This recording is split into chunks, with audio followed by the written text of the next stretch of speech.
নমস্কাৰ news 18 a special bulletin job and skills info@18 লৈ আপোনালোকক আটাইকে স্বাগতম জনাইছো আৰু এই বিশেষ বুলেটিনত আমি আপোনালোকক জনাও বিভিন্ন বিভাগত খালি হৈ থকা পদসমূহ পূৰণৰ বাবে যিসমূহ বিজ্ঞাপন প্ৰকাশ কৰা হৈছে সেই বিজ্ঞাপনসমূহ আপোনালোকৰ সন্মুখলৈ আমি লৈ আহো আমাৰ এই স্পেশাল বুলেটিনৰ যোগেদি তেন্তে আহক আমি আজি চাও job and skills info@18 coat কেনেকুৱা পদ খালি হৈ আছে আপোনালোকক জনাও যেহেতু উল্লেখ কৰা হৈছে যে ৰাজ্য চৰকাৰে অচিৰে 1 লাখ খালি পদ পূৰণ কৰিব তাৰ সমান্তৰালকৈ কেন্দ্ৰীয় চৰকাৰ আৰু আগশাৰীৰ প্ৰতিষ্ঠানসমূহত কোট কিমান পদ খালি হৈ আছে এই মুহূৰ্তত আমি আপোনালোকক জনাম ইণ্ডিয়ান অইলত খালি হৈ আছে পদ IOCL নৰ্দাৰ্ণ ৰিজিয়নত টেকনিক্যাল এপ্ৰেন্টিছৰ পদ খালি হৈ আছে নন টেকনিক্যাল এপ্ৰেন্টিছৰ পদ খালি হৈ আছে মুঠ 626টা পদৰ বাবে প্ৰকাশ কৰা হৈছে বিজ্ঞাপন আৰু এই পদৰ বাবে ক্ৰাইটেৰিয়া সমূহ হল বয়স হ'ব লাগিব 18 পৰা 24 বছৰ আবেদনৰ অন্তিম তাৰিখ হল ইতিমধ্যে আমি জনাইছো অনলাইন যোগে আবেদন কৰিব পাৰিব আপুনি এই পদৰ বাবে আৰু অনলাইনৰ বাবে আবেদন কৰিবলৈ ওয়েবসাইট সমূহ ইতিমধ্যে আমি টিভি স্ক্ৰিনত ফ্ল্যাশ কৰিম আপোনালোকে নোট কৰি ল'ব লাগিব আবেদনৰ অন্তিম তাৰিখ হৈছে 31 জানুৱাৰী এই সমূহ ক্ৰাইটেৰিয়া বয়স 18 পৰা 24 বছৰ হ'ব লাগিব এই পদৰ বাবে ITBPৰ 4072টা পদত নিযুক্তিৰ জাননী জাৰি কৰা হৈছে স্পেশালিষ্ট মেডিকেল অফিচাৰ্ছৰ 206টা পদ খালি হৈ আছে BSFৰ বাবে খালি হৈ আছে 54টা পদ 119টা CRPFৰ 18টা SSBৰ 11টা পদ খালি হৈ আছে ITBPত 4টা আসাম ৰাইফলছত খালি পদ পূৰণ কৰা হ'ব মুঠ 206টা পদৰ ভিতৰত অসংৰক্ষিত হৈছে 101টা SCৰ বাবে আছে 25টা STৰ বাবে 10টা OBCৰ বাবে 51টা আৰ্থিকভাৱে পিছপৰাৰ বাবে 19টা পদ সংৰক্ষিত মেডিকেল অফিচাৰ্ছৰ 386টা পদৰ 105টা BSFত CRPFৰ 85টা SSBত 57টা ITBPত 108টা আৰু আসাম ৰাইফলছত 31টা পদ পূৰণ কৰা হ'ব আৰু আগ্ৰহী সকলে অনলাইন যোগে কৰিব পাৰিব আবেদন ITBPৰ ওয়েবসাইটত লগ ইন কৰিব পাৰে এই পদত আবেদন কৰিবলৈ পৰৱৰ্তী খবৰ সীমান্ত পথ সংস্থাত 354টা পদত নিযুক্তিৰ জাননী মাল্টি স্কিল ওয়াৰ্কাৰ পেইন্টাৰ্ছৰ পদ খালি হৈ আছে আৰু এই খালি পদৰ বাবে প্ৰাৰ্থী 10ম শ্ৰেণী উত্তীৰ্ণ হ'ব লাগিব ইণ্ডাষ্ট্ৰিয়েল ট্ৰেইনিং ইনষ্টিটিউটৰ পৰা পেইন্টাৰ বিষয়ত প্ৰমাণ পত্ৰধাৰী হ'ব লাগিব লগতে বৰ্ডাৰ ৰোডছ অৰ্গেনাইজেশ্যনে আয়োজন কৰা প্ৰফিচিয়েন্সি টেষ্ট নতুবা ফিজিক্যাল টেষ্টত সংশ্লিষ্ট ট্ৰেডত উত্তীৰ্ণ হ'ব লাগিব দৰমহাৰ নিৰিখ হৈছে 18000 পৰা 56900 টকা বয়স হল 18 পৰা 25 বছৰ আবেদনৰ অন্তিম তাৰিখ হল 4 ফেব্ৰুৱাৰী আৰু কি ঠিকনাত আপুনি আবেদন জনাব আমি ঠিকনাটো আপোনাক জনাইছো কমান্ডেন্ট গ্ৰি centre DG camp Pune 411015 Brahmaputra বৰ্ডত খালি হৈ আছে এটা পদ ইয়ং প্ৰফেশনেল ITৰ পদ খালি হৈ আছে অৰ্হতা ইনফৰমেশন টেকনলজি নতুবা কম্পিউটাৰ সায়েন্স নতুবা ইঞ্জিনিয়াৰিংত BTech ডিগ্ৰীধাৰী হ'ব লাগিব আবেদনৰ অন্তিম তাৰিখ হল 8 ফেব্ৰুৱাৰী ব্ৰহ্মপুত্ৰ বৰ্ডৰ ওয়েবসাইটত অনলাইন আবেদন কৰিব পাৰিব ইতিমধ্যে ওয়েবসাইট আমি ফ্ল্যাশ কৰিম টিভি স্ক্ৰিনত আপুনি নোট কৰি ল'ব লাগিব আৰু এই ওয়েবসাইটত গৈও আপুনি আবেদন কৰিব পাৰিব এই পদটোৰ বাবে অসম আভ্যন্তৰীণ জল পৰিবহণ উন্নয়ন সমিতিত খালি হৈ আছে পদ অসম আভ্যন্তৰীণ জল পৰিবহণ উন্নয়ন সমিতিত 5টা পদ খালি হৈ আছে সোশ্যাল ডেভেলপমেন্ট স্পেশালিষ্টৰ এটা পদ খালি হিউম্যান ৰিসোৰ্স এণ্ড এডমিন ম্যানেজাৰৰ এটা পদ খালি হৈ আছে প্ৰজেক্ট সাপোৰ্ট ইঞ্জিনিয়াৰৰ এটা পদ খালি প্ৰকিউৰমেন্ট ম্যানেজমেন্ট এসিস্টেন্টৰ পদ খালি হৈ আছে এটা ফাইনেন্সিয়াল ম্যানেজমেন্ট এসিস্টেন্টৰ খালি পদ এটা অনলাইন যোগে আবেদন কৰিব পাৰিব আৰু আবেদনৰ অন্তিম তাৰিখ হৈছে 3 ফেব্ৰুৱাৰী আৰু ওয়েবসাইট আমি টিভি স্ক্ৰিনত ফ্ল্যাশ কৰিম ওয়েবসাইটত গৈও আপুনি আবেদন কৰিব পাৰিব অইল ইণ্ডিয়া দুলিয়াজানত খালি হৈ আছে পদ 535টা পদ খালি হৈ আছে বিভিন্ন শাখাত আবেদনৰ অন্তিম তাৰিখ হল 7 ফেব্ৰুৱাৰী ইফালে খালি হৈ আছে স্নাতকোত্তৰ শিক্ষকৰ পদ 169টা নতুন পদ খালি হৈ আছে আবেদনৰ অন্তিম তাৰিখ হল 31 জানুৱাৰী সবিশেষ জানিব পাৰিব ওয়েবসাইটত গৈ www.madhyam মধ্যম assam.gov.in ত গৈ আপুনি আবেদন কৰিব পাৰিব খালী হৈ থকা এই পদসমূহৰ বাবে বেংক অফ বৰোদাত খালী হৈ আছে পদ বিভিন্ন শাখাত 145টা পদ খালী হৈ আছে আবেদনৰ অন্তিম তাৰিখ হ'ল 1 ফেব্ৰুৱাৰী ইফালে জৱাহৰ নবোদয় বিদ্যালয়ত খালী হৈ আছে পদ বিভিন্ন বিভাগত 1925টা পদ খালী হৈ আছে আবেদনৰ অন্তিম তাৰিখ হ'ল 10 ফেব্ৰুৱাৰী স্মাৰ্ট সিটিত খালী হৈ আছে পদ গুৱাহাটী স্মাৰ্ট সিটি প্ৰকল্পত পদ খালী হৈ আছে 7টা প্ৰকল্প মেনেজাৰ জুনিয়ৰ মেনেজাৰৰ পদ খালী হৈ আছে আবেদনৰ অন্তিম তাৰিখ হ'ল 1 ফেব্ৰুৱাৰী আৰু সবিশেষ জানক ৱেবছাইটত গৈ মাজুলী জিলা স্বাস্থ্য সমিতিত 15টা পদ খালী ল্যাবৰেটৰী টেকনিচিয়ান ডাটা এন্ট্ৰি অপাৰেটৰৰ পদ খালী হৈ আছে আবেদনৰ অন্তিম তাৰিখ হ'ল 31 জানুৱাৰী ESICৰ 1120টা পদত নিযুক্তিৰ সুযোগ আহিছে ইন্স্যুৰেন্স মেডিকেল অফিচাৰ গ্ৰেড 2ৰ এলোপেথিক্সৰ বাবে 1120টা পদ খালী হৈ আছে 1120টা পদৰ ভিতৰত অসংৰক্ষিত হৈছে 459টা এছচিৰ বাবে 158টা OBCৰ বাবে 303টা পদ খালী হৈ আছে ইফালে আৰ্থিকভাৱে পিছপৰা প্ৰাৰ্থীৰ বাবে 112টা পদ সংৰক্ষিত মুঠ পদৰ ভিতৰত 90টা পদ দিব্যাংগ শ্ৰেণীৰ প্ৰাৰ্থীৰ বাবে বিশেষভাৱে সংৰক্ষিত আবেদনকাৰী চৰকাৰী স্বীকৃতিপ্ৰাপ্ত চিকিৎসা মহাবিদ্যালয়ৰ পৰা MBBSৰ ডিগ্ৰীধাৰী হোৱাৰ লগতে কম্পালসৰি ৰটেটিং ইন্টাৰ্নশিপ সম্পূৰ্ণ কৰিব লাগিব আৰু দৰমহাৰ নিৰিখ হৈছে 56100 টকাৰ পৰা 1,77,500 টকা দৰমহাৰ উপৰিও DA NPA HRA আৰু ট্ৰান্সপৰ্ট এলাউন্স লাভ কৰিব 31 জানুৱাৰী 2022 লৈ আপুনি আবেদন কৰিব পাৰিব বয়স হৈছে 35 বছৰ ৱেবছাইটত গৈও আপুনি অনলাইন যোগেও আবেদন কৰিব পাৰিব চিকিৎসা সঞ্চালকালয়ত 962টা পদ খালী হৈ আছে চিকিৎসা শিক্ষা সঞ্চালকালয়ত গ্ৰেড 3 পদত খালী হৈ আছে 257টা পদ খালী আছে গ্ৰেড 3 নন টেকনিকেলত খালী হৈ আছে 127টা পদ গ্ৰেড 4ৰ 578টা পদ খালী হৈ আছে আৰু এই খালী পদসমূহ মেডিকেল কলেজ মেডিকেল হাস্পতাল দন্ত কলেজ নাৰ্সিং কলেজ আৰু পেৰামেডিকেল ইনষ্টিটিউট সমূহত পূৰণ কৰা হ'ব আগ্ৰহী প্ৰাৰ্থীয়ে শৈক্ষিক অৰ্হতা অভিজ্ঞতা বয়স শ্ৰেণীকে ধৰি অনলাইন যোগে আবেদন কৰিব পাৰিব আগ্ৰহীসকলে বিভাগীয় ৱেবছাইটত গৈও অনলাইন যোগে আবেদন কৰিব পাৰিব আৰু অনলাইন যোগে আবেদন দাখিলৰ আৰম্ভণি আৰু অন্তিম তাৰিখ বৰ্তমানলৈ ঘোষণা কৰা হোৱা নাই মাধ্যমিক শিক্ষা বিভাগত 774টা পদ খালী হৈ আছে স্নাতক শিক্ষকৰ বাবে আপোনালোকে কৰিব পাৰিব আবেদন মাধ্যমিক শিক্ষা বিভাগত খালী হৈ থকা পদসমূহ কলা বিভাগত 224টা বিজ্ঞান বিভাগত খালী হৈ আছে 121টা পদ হিন্দী বিভাগত খালী 29টা পদ সংস্কৃত পদৰ বাবে খালী 13টা পদ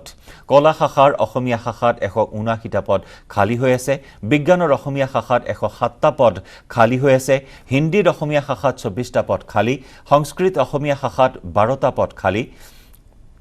কলা বঙালী শাখাত 45টা পদ খালী বিজ্ঞান বঙালী শাখাত 14টা পদ খালী হৈ আছে হিন্দী বঙালী শাখাত 5টা পদ খালী সংস্কৃত বঙালী শাখাত 1টা পদ খালী আৰু এই সমূহ পদৰ দৰমহা নিৰিখ হৈছে 14000ৰ পৰা 60500 টকা সহ 8700 টকাৰ গ্ৰেড পে লাভ কৰিব বয়স 1 জানুৱাৰী 2021 লৈ 18 পৰা 40 বছৰৰ ভিতৰত হ'ব লাগিব সেকেন্ডাৰী এডুকেশ্যন আসামৰ ৱেবছাইটত অনলাইন যোগেও দাখিল কৰিব পাৰিব আবেদনৰ অন্তিম তাৰিখ হ'ল 31 জানুৱাৰী কৰিমগঞ্জ জিলা উপায়ুক্তৰ কাৰ্যালয়ত এটা পদ খালী হৈ আছে আবেদনৰ অন্তিম তাৰিখ হ'ল 30 জানুৱাৰী জুনিয়ৰ এসিস্ট্যান্ট পদত আপুনি কৰিব পাৰিব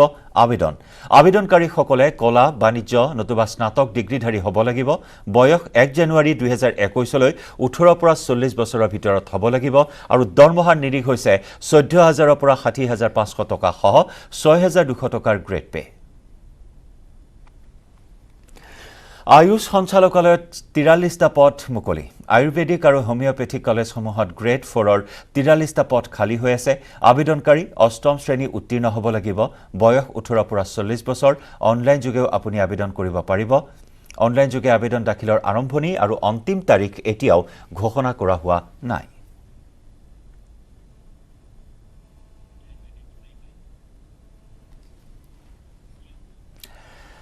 আৰু আমাৰ বিশেষ বুলেটিনত আমি বিশেষ শিতান লৈ আহিম কিন্তু তাৰ পূৰ্বে ল'ব লাগিব এটি চমু বাণিজ্যিক বিৰতি আঁতৰি নাযাব বিৰতিৰ পিছতে আমাৰ এই বিশেষ বুলেটিনত লৈ আহিম আপোনালোকৰ সন্মুখলৈ এটা সাকসেছ ষ্টৰী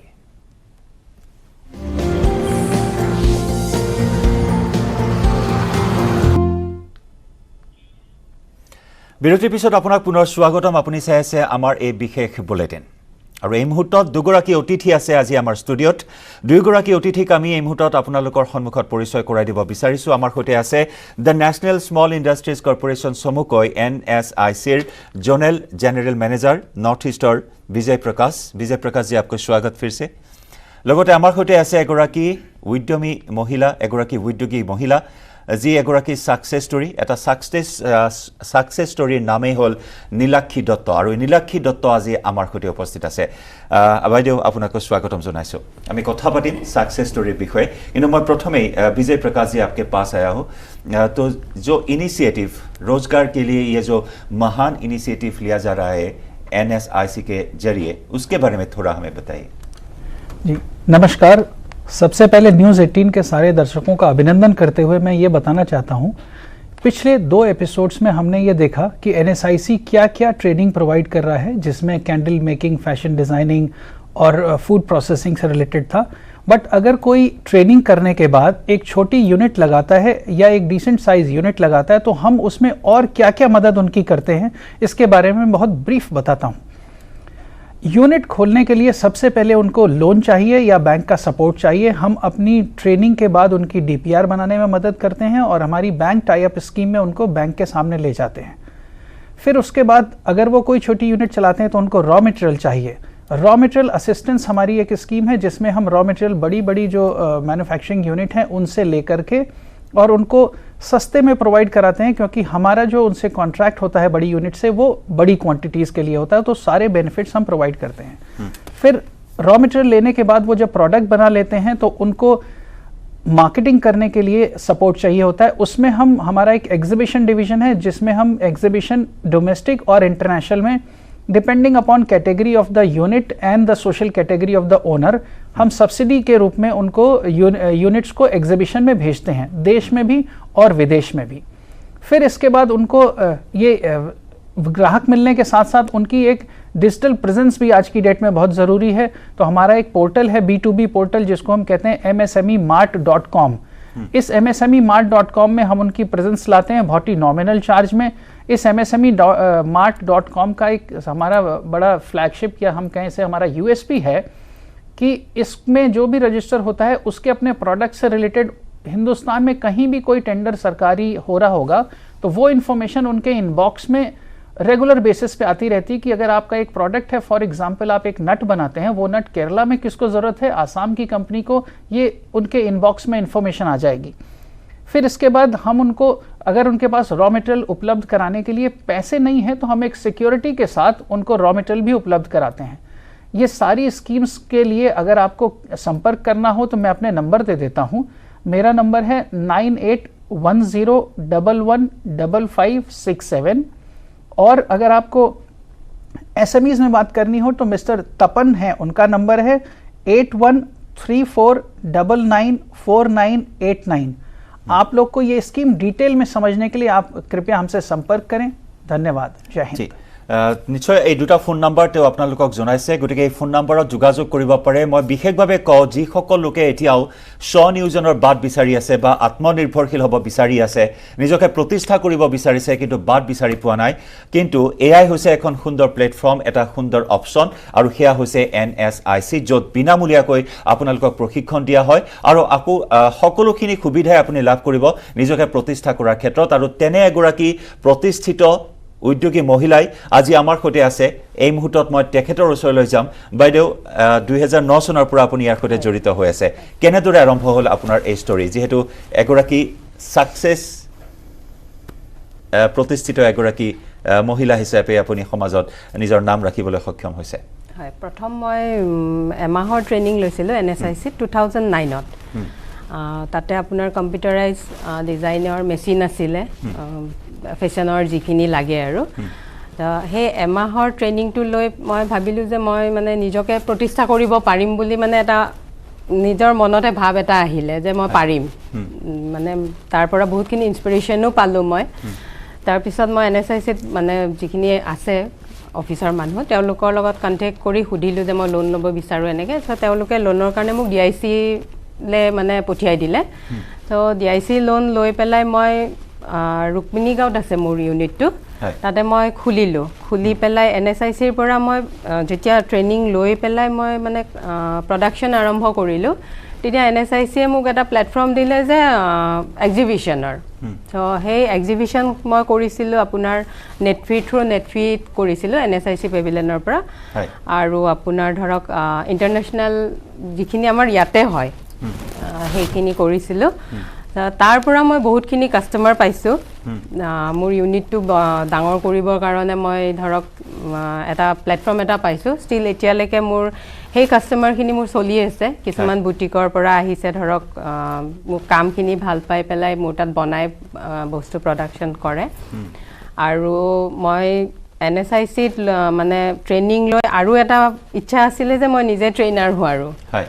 চ' মই নিজে ট্ৰেইনিঙো দিছোঁ মই IIটো ট্ৰেইনিং দিওঁ পেনেল হিচাপত কৰি আছিলোঁ তো IIৰ পৰা মই আপোনাৰ বিভিন্ন ধৰণৰ জেগাত কৰিছোঁ মানে ট্ৰেইনিং দিছোঁ এপাৰেলৰ ওপৰত যিখিনি মই NSICৰ পৰা লৈছিলোঁ NSICৰ পৰা লোৱা ট্ৰেইনিংখিনিয়ে দি মই ধৰক বেলেগকো দিছোঁ আৰু অলপ কৰিছোঁ আৰু বেছিকৈ বেলেগ কৰ্চ এটা কিন্তু মেইন মোৰ প্ৰথম মানে খোজটো হ'ল নিজক চিনি পোৱা আৰু মানে নিজকে গঢ়াৰ খোজটো হ'ল কি NSIC মানে ইমান শৰ্ট ডিউৰেশ্যনৰ এটা কোৰ্স কৰি কেনেদৰে লাভান্বিত হ'ব পাৰে তাৰ এটা উদাহৰণ আপুনি দাঙি ধৰিছে যিসকল দৰ্শকে চাই আছে বা যিসকলে নিজকে প্ৰতিষ্ঠা কৰিব বিচাৰিছে এনেকুৱা ধৰণৰ প্ৰগ্ৰামৰ জৰিয়তে বা এনেকুৱা ধৰণৰ প্ৰশিক্ষণৰ জৰিয়তে তেওঁলোকক কি জনাব এমাহতো যে এনেকুৱা ধৰণৰ আগবাঢ়ি যাব পাৰি এই ক্ষেত্ৰখনত প্ৰথম কথা হ'ল কি এমাহৰ ট্ৰেইনিং বহুত কম সময় বুলি মানুহে ভাবে কিন্তু মোৰ ক্ষেত্ৰত মই ভাবোঁ যে ইমান কম সময় নহয় আচলতে নিজকে চিনি পাবলে নিজৰ কলা এটা এডুকেশ্যনটো এটা বেলেগ বস্তু কিন্তু নিজৰ পৰিচয় যে মই কি কৰি খাম কিবা এটাটো কৰি খাব লাগিব আজিকালি চাকৰিটো ইমান সহজে পোৱা নাযায় ধৰক বহুত কষ্ট হয় বা এনেকুৱা কিন্তু নিজক এষ্টাব্লিছ কৰিবৰ কাৰণে যদি নিজৰ ইচ্ছা থাকে এমাহৰ ট্ৰেইনিংটোৱেদি ভালেখিনি আগবাঢ়িব পাৰে মোৰ বোধেৰে অন্য নহলেও মই কোন হয় নিশ্চয় নিজৰ পৰিচয় চাব পাৰি আৰু নিজৰ আত্মবিশ্বাসটো তাৰ পৰা ল'ব পাৰো হয় কিন্তু আপুনি যেহেতু কৈছে আপোনাৰ সপোন আছিল প্ৰশিক্ষণ দিয়াৰ সেই সপোনো আপোনাৰ সফল হ'ল লগতে আপুনি কিমানজনক বৰ্তমান সংস্থাপনৰ বাদ দেখুৱাবলৈ সক্ষম হৈছে এনে ট্ৰেইনিংটো এজ এ ট্ৰেইনিং হিচাপত মই 30 মানৰ বেছি কৰিলোঁ হয় 30টা হেৰিত আপোনাৰ ধৰক চব 1.5 মাহ 2 মাহ কিছুমান 6 মাহৰো আছে তাৰ মাজত ভালেখিনি আছে এতিয়াও মোৰ ধৰক কণ্টেক্টতো আছে বহুতে নিজৰ মানে সাৰ্ভিস সেন্টাৰ মানে কি হয় ধৰক যিকোনো এনেকুৱা নহয় যে অকল চিলাইৰ ক্ষেত্ৰতে খুলিছে মই এটো নকওঁ যে চিলাই ক্ষেত্ৰতে মই যিহেতুকে চিলাই বা ডিজাইনিঙৰ ক্ষেত্ৰত কৰি আছো তেনেকুৱা নহয় তেনেকুৱা বহুত আছে যোনে নেকি নিজকে এষ্টাব্লিছ কৰি সৰুৱে হওক ডাঙৰে হওক কিছুমান বহুত আগবাঢ়ি গৈছে কিছুমান সাৰ্ভিস সেন্টাৰত হুমাই গৈছে কিছুমানে চাকৰি কৰিছে ধৰক তেনেকুৱা বহুতখিনি আছে আপোনাৰ ইউনিটত কিমান আছে মোৰ 3 জন আছে হয় আৰু বাকি ধৰক কেতিয়াবা যদি হিউজ এমাউন্টৰ মানে বস্তু অৰ্ডাৰ আহে তেতিয়া হলে মই বেলেগ বেলেগ যিবিলাক পকেট আছে সেইবিলাকত মানে ধৰক অৰ্ডাৰটো দি দিও আৰু विजय प्रकाश जी आप थोड़ा बताइए जी वो सक्सेस स्टोरी के बारे में देखिए जैसे हम लोग क्या होता है हम लोग किसी भी यूनिट को अगर किसी भी इंडिविजुअल को ट्रेन करते हैं तो ट्रेन करने के बाद उनका पूरा सपोर्ट करते हैं जैसा अभी मैडम ने बताया कि इनको हमने बैंक टाई अप स्कीम में इनको बैंक के सामने पहुंचाया इनको बैंक की फैसिलिटी मिली फिर इनको एग्जीबिशन सपोर्ट दिया उस एग्जीबिशन से इनको ऑर्डर मिला तो 2009 में ट्रेनिंग करने के बाद आज 2022 तक ये अपना काम कर रहे हैं तो जो इनका स्टार्टिंग पॉइंट था कि इनका एक पैराडाइम खोलना इनको एक विजन देना कि हम क्या कर सकते हैं उद्यम में वो NSIC ने इनके साथ काम किया और इनको छोड़ा नहीं जैसे मैंने पहले भी बताया कि हमारी तरह तरह की वेरियस स्कीम्स में हम मदद करने से आज पहले कई सारे फॉर्म्स होते थे रजिस्ट्रेशन के लिए अब उद्यम रजिस्ट्रेशन करना ही आपकी कंपनी रजिस्ट्रेशन है आप NSIC रजिस्टर हो जाएं उद्यम रजिस्टर हो जाएं आपको सरकारी किसी भी टेंडर में कोई अर्नेस्ट मनी डिपॉजिट नहीं लगेगा, आपको कोई टेंडर फीस नहीं लगेगी। तो जो सरकार छोटे उद्यमियों की इस तरह से छोटी छोटी स्कीम से मदद कर रही है, ये बहुत वास्ट बड़ा इम्पैक्ट डालता है छोटे छोटे यूनिट्स को, ताकि उनकी स्टार्टिंग की कॉस्ट लिमिटेड हो। जैसे मैंने बताया, हम रॉ मटेरियल भी सस्ते में उपलब्ध कराते हैं, एग्जीबिशन भी कराते हैं, तो ट्रेनिंग, बैंक, एग्जीबिशन, तो हम ये सर्कल पूरा कंप्लीट कर देते हैं, जिससे कि यूनिट को अपने पैरों पे खड़ा होने पे मदद मिले। और हमारे पास सक्सेस स्टोरी की मतलब लाइन है, हर साल लगभग एक सक्सेस स्टोरी की पूरी बुक प्रिंट करते हैं और सबको इन्फॉर्मेशन देते हैं, अलग अलग डिपार्टमेंट्स को ये भेजते हैं, ताकि उनको अगर किसी एमएसएमई में ज़रूरत हो तो वो डायरेक्टली इन लोगों से कांटेक्ट कर सकें। अब ये सारा सब कुछ हमने डिजिटल प्लेटफॉर्म पे भी कर दिया है, जिसको हम msmemart.com करते हैं। बड़ी बड़ी PSUs हमारे उसको देखती हैं, ये सब वेल कनेक्टेड है, सारे जितने गवर्नमेंट के पोर्टल्स हैं उनसे। ओके, इस इनिशिएटिव से मतलब इंस्पिरेशन भी मिलता है लोगों को? जी बिल्कुल, जी जरूर, जी जरूर। जो हमने सक्सेस स्टोरी प्रिंट करके और जगह जगह डिजिटली भी अवेलेबल है, डिजिटली भी अवेलेबल है। और हमारे यहाँ के ट्रेन किए हुए लोग नेशनल अवार्डी भी हैं, स्टेट अवार्डी भी हैं। इससे इंस्पिरेशन मिलता है। हम लोग उनको जहाँ जहाँ ज़रूरत होता है, जब हम कोई वेंडर डेवलपमेंट प्रोग्राम करते हैं या हम ट्रेनिंग भी कर रहे होते हैं, उसमें इन लोगों को बुलाते हैं, ताकि उनको मोटिवेशन मिले कि अगर कोई कर सकता है एक और जो हमारे ही बीच का है, तो हम भी ये चीज़ें कर सकते हैं। और सब चीज़ें स्टार्ट वहीं से होता है। एक मोटिवेशन, एक किसी के दिमाग में आइडिया है, बट उसको थोड़ा सा सपोर्ट मिल जाता है, तो वो इसको आगे सक्सेस स्टोरी, वो फिर अपनी सक्सेस स्टोरी बना लेते हैं। जरूर। নীলাক্ষী দত্ত বাইদেউ ডাঙৰীয়া, মই পুনৰ আপোনাৰ কাষলৈ আহিছোঁ। এমাহৰ সময়সীমাৰ আপুনি কথা আমাক জনালে যে মাত্ৰ এমাহতে আপুনি প্ৰশিক্ষণ লৈ আজি ইমান দূৰ আগবাঢ়িবলৈ সক্ষম হৈছে। যিসকল উঠি অহা প্ৰজন্ম এতিয়া চাকৰিৰ আশাত বাট চাই আছে, এটা চৰকাৰী চাকৰিৰ পিছত ঘূৰি আছে, সময় অবাবত নষ্ট কৰি আছে, গতিকে তেনে উঠি অহা চামক আপুনি কি পৰামৰ্শ দিব, কি মেছেজ দিব বিচাৰিব? মই ভাবোঁ কি যে চাকৰিটো এপ্লাই কৰিবই বাৰু, এইটো নিজৰ এটা ধৰক চবেই এতিয়া গভৰ্ণমেণ্ট চাকৰি এটা পালে ভাল বুলি ভাবে, কিন্তু তাৰ লগতে ধৰক এনেকৈ ধৰক নিজকে একমাহ ডেৰমাহ সময় নিজৰ কি স্কিল আছে সেই বস্তুটো জানিবৰ কাৰণে, মানে নিজৰ পৰিচয়টো বুজি পাবৰ কাৰণে, যে চাকৰিয়ে নহয়, যদি চাকৰি বাদ দি বেলেগ চাকৰি যদি নাপায় তেনেহ'লে কি কৰিব। বিকল্প ব্যৱস্থা এটাৰ কাৰণে, এটা স্কিল, এটা নিজকে পৰিচয় কৰি স্কিল কৰাৰ কাৰণে মই ভাবোঁ যে একমাহ ডেৰমাহৰ ট্ৰেইনিঙৰ কাৰণে NSIC আছে, আহি তাতে আপোনালোকে মানে এমাহত এটলিষ্ট কিবা এটা শিকি যাব পাৰিব। ধৰক ফুড প্ৰচেছিং আছে, আজিকালি বহুত ধৰক ফুডৰ ওপৰত বহুত